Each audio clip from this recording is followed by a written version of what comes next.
नहीं आज रखा, आज हमारे कन्हैया ब्रज वृंदावन धाम की याद आ जाती है,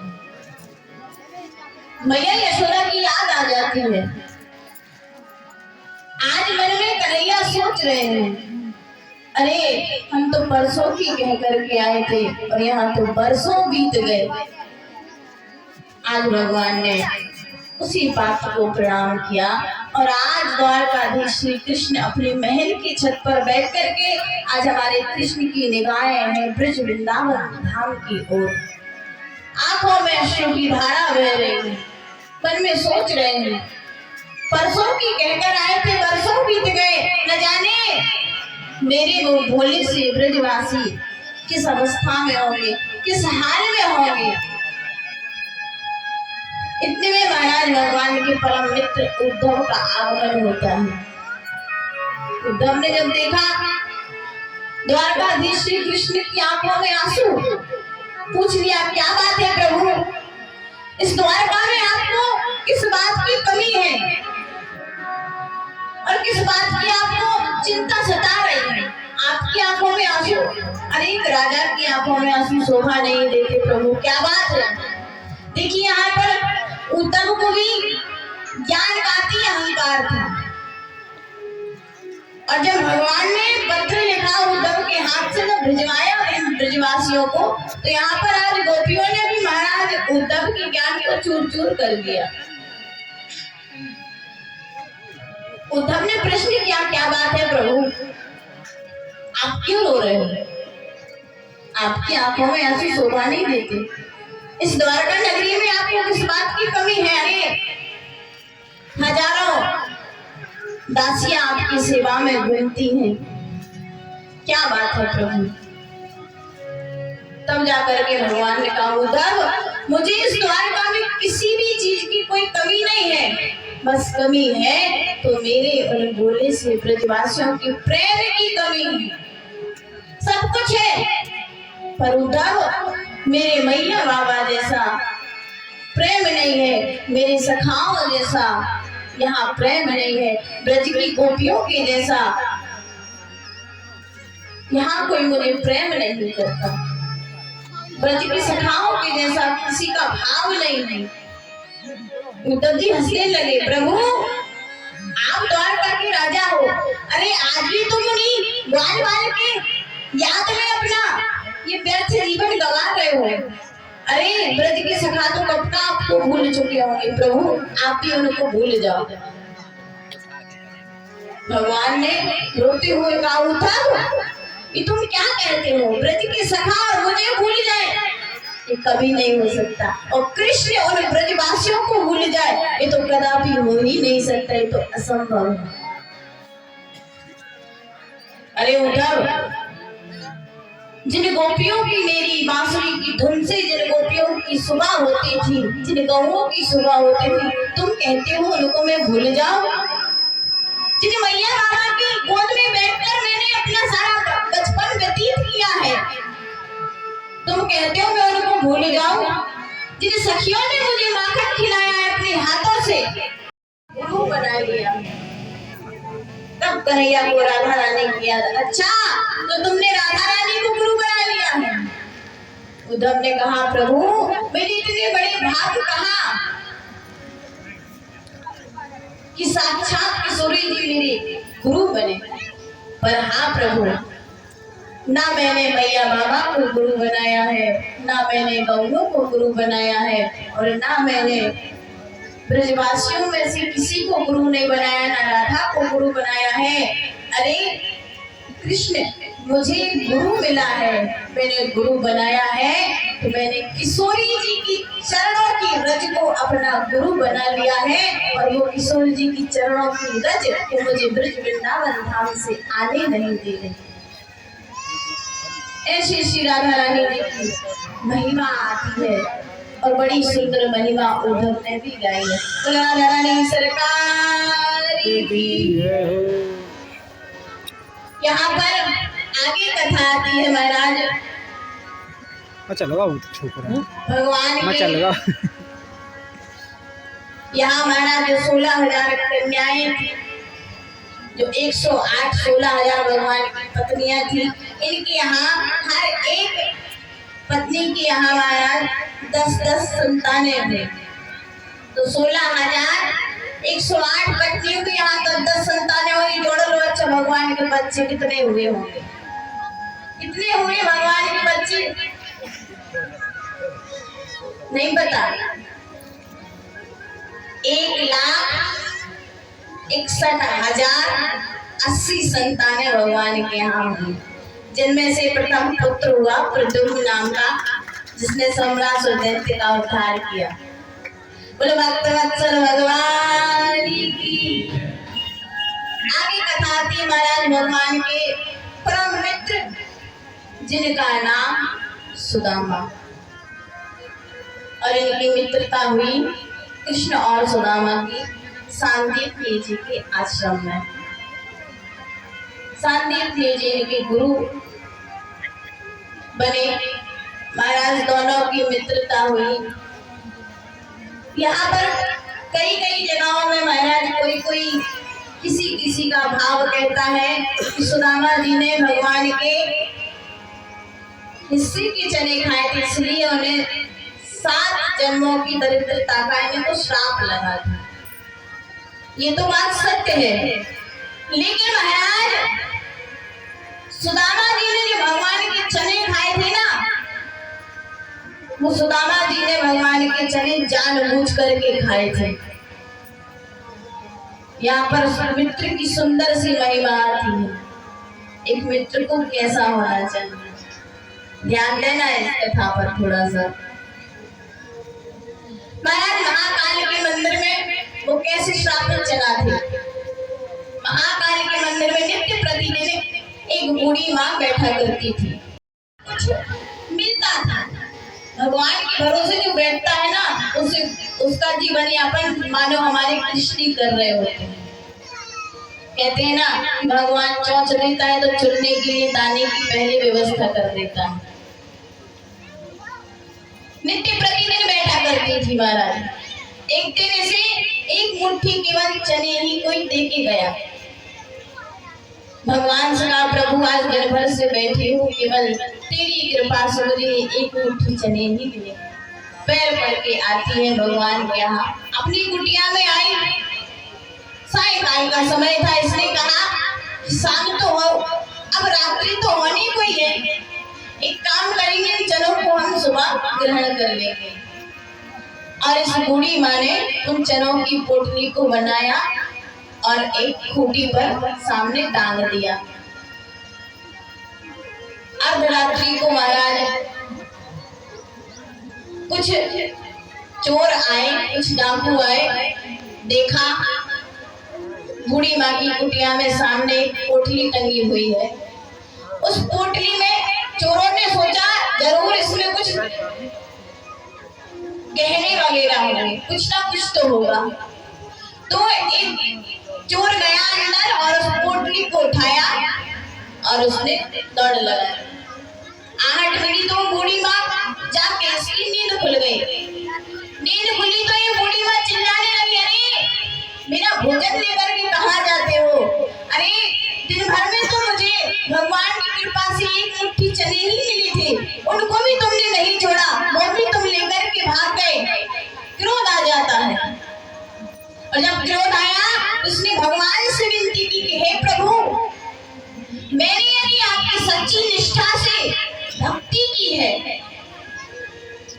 तो मैं इन चनों को श्राप देती हूँ कि जो भी ये चने खाएगा वो 7 जन्मों के लिए दरिद्र हो जाएगा। ऐसा श्राप उस बूढ़ी माँ का इन चनों को लग गया। महाराज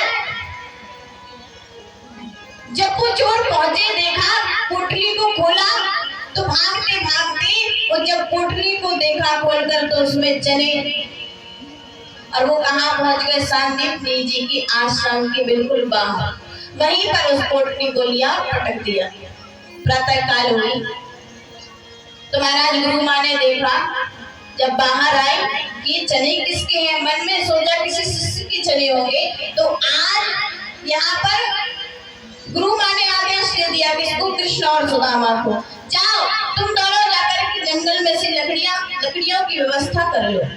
पहले महाराज ऐसे शिष्य हुआ करते थे कि गुरु की आज्ञा का कभी उल्लंघन नहीं करते थे। आज के शिष्य महाराज ऐसे हैं, थोड़े रले गुरु को ही ज्ञान दे देते हैं।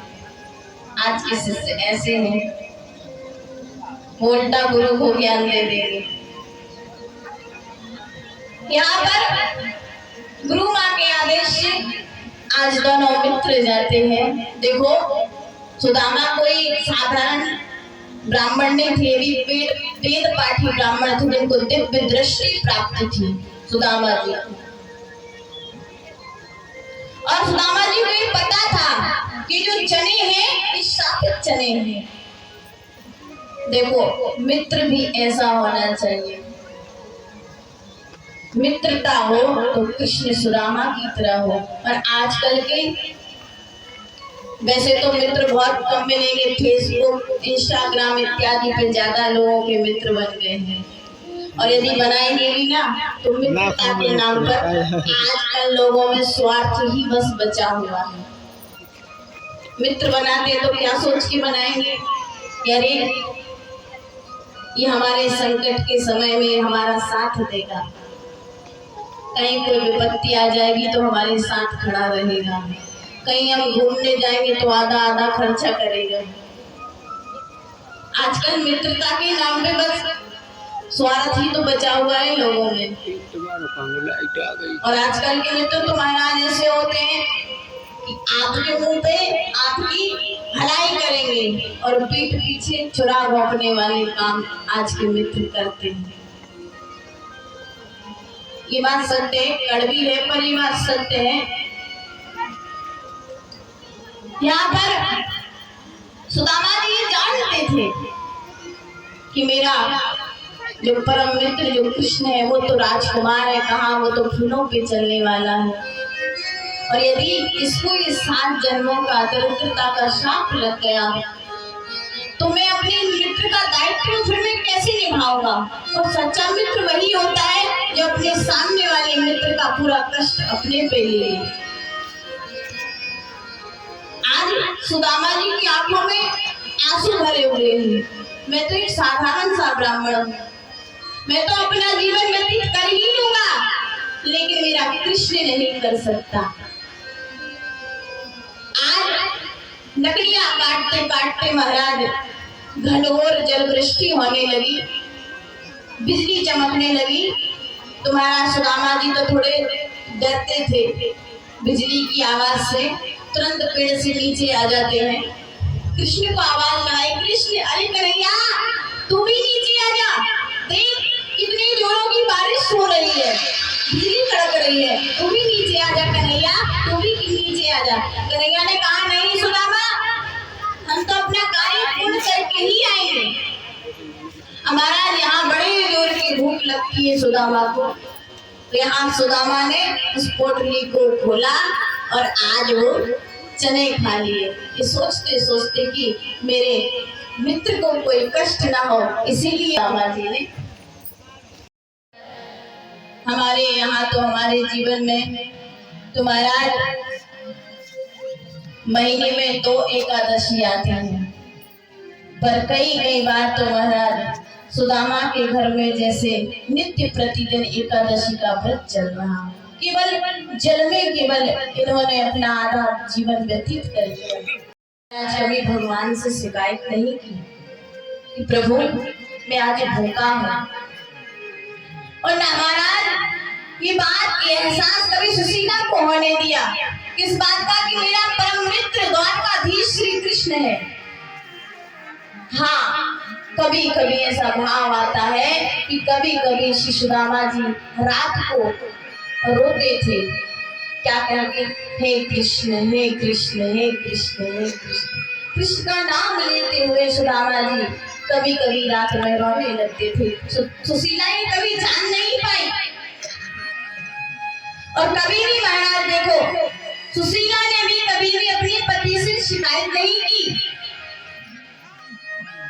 कि आपके साथ में मैं ऐसा जीवन व्यतीत कर रही हूँ।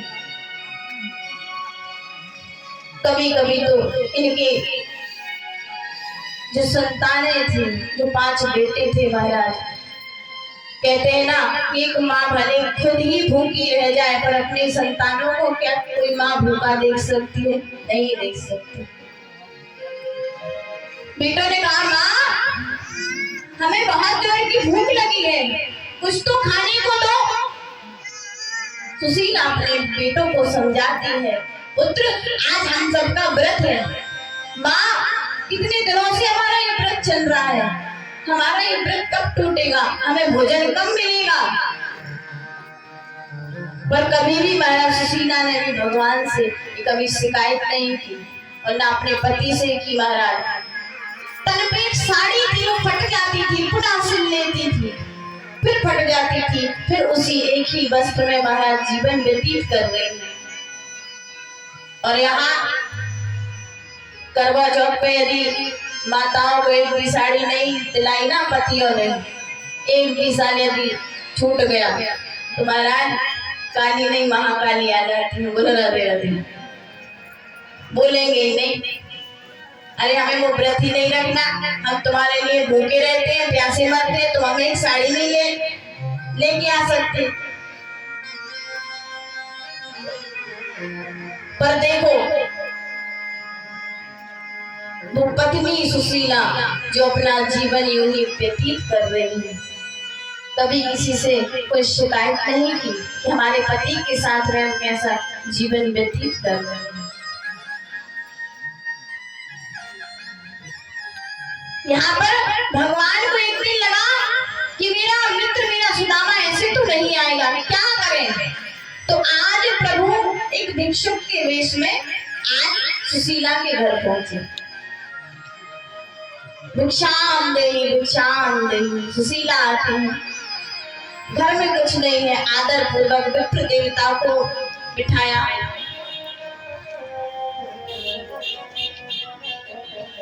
पूछा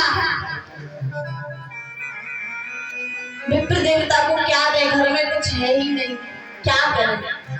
एक गिलास पानी लेकर के आती हूँ।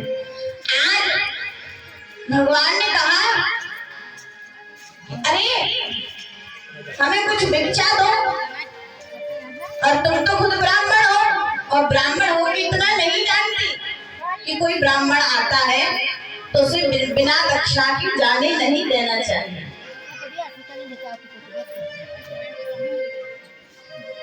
कुछ तो लाओ। सुशीला ने कहा कैसी बात करते हो महाराज, मेरे यहाँ तो कुछ है ही नहीं। भगवान ने कहा तुम कैसी बात करती हो, तुम्हारे यहाँ कुछ नहीं। अरे जिसका मित्र द्वारकाधीश श्री कृष्ण हो भला, उसके घर में क्या कमी रह सकती है। द्वारकाधीश मित्र किसकी मित्र, वस्तु नहीं रहती, वो प्रसाद बन जाता है भगवान का। यहाँ पर आज भगवान ने महाराज विश्वकर्मा जी को आदेश दिया, जाओ जाकर के जैसा मेरा महल है वैसे मेरा मित्र का महल बनाओ। जैसे ये द्वारका नगरी है वैसे तुम नई नगरी का निर्माण करो जिसका नाम होगा सुदामापुरी। और आज भगवान के कहने से आज विश्वकर्मा जी ने वैसे ही किया है, आज एक नई नगरी का निर्माण किया जिसका नाम हुआ सुदामापुरी। आज ऐसे भगवान ने अपने भक्त सुदामा की उस भाव को भी स्वीकार किया और आज उसका भी प्रभु ने उद्धार किया। बोले भक्त वत्सल भगवान की। आगे महाराज कथा आती है, राजा पारीक्षित जी ने आज 7वें दिवसीय श्रीमद् भागवत कथा आज राजा पारीक्षित जी को श्री सुखदेव जी ने सुनाई है। और महाराज आगे कथा आती है, आपस में यदुवंशी भी लड़के समाप्त हुए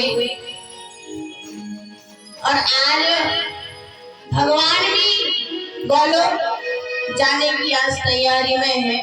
वृक्ष के नीचे प्रभु बैठे हैं जिनके पैरों में मणि चमक रही है। एक भेड़िया आया शिकार करने के लिए, उसने देखा कि ये किसी हिरनी की आंख है और आज उसने जैसे ही तीर का प्रहार किया, आज जाकर के भगवान के सीधे पैर में लगा और आज भगवान में महाराज गोलोक जाते जाते आज कहा जाता है, कई लोगों का ऐसा भाव आया है कि भगवान गोलोक धाम को गए, पर प्रभु गोलोक धाम को नहीं गए। भगवान का एक स्वरूप साक्षात महाराज इस श्रीमद् भागवत कथा में आकर के विराजमान हो गया। बोले सच्चिदानंद भगवान की। आज राजा परीक्षित जी का भी प्रभु ने उद्धार किया। तत्पश्चात भगवान गोलोक धाम को गए हैं और आगे आने वाले कलयुग में जब महाराज ब्राह्मण ही अपने गोत्र को भूल जाएगा, जब भाई भाई को नहीं समझेगा, जब घोर कलयुग आ जाएगा, तब जाकर के हमारे भगवान का एक अवतार होगा। कौन से नाम में? कल अवतार में, कल की अवतार में भगवान आएंगे। इनके साथ में भगवान को देखो कलयुग कितना खतरनाक होगा कि भगवान को अष्टचरण जीवी की मदद लेनी पड़ेगी, जो आज भी इस पृथ्वी पर है। पहले कौन है?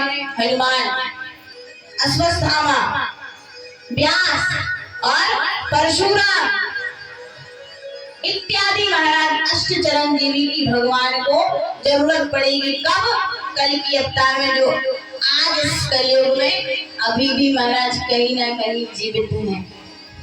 और ये अष्टचरण जीवी भगवान जब कलयुग तब जाकर के अष्टचरण जीवी सहशरीर भगवान के साथ में वैकुंठ धाम को पधारेंगे। बोलो भक्तवत्सल भगवान। कथा का सार है।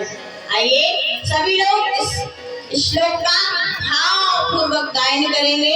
पहले मैं इस श्लोक को गाऊंगी।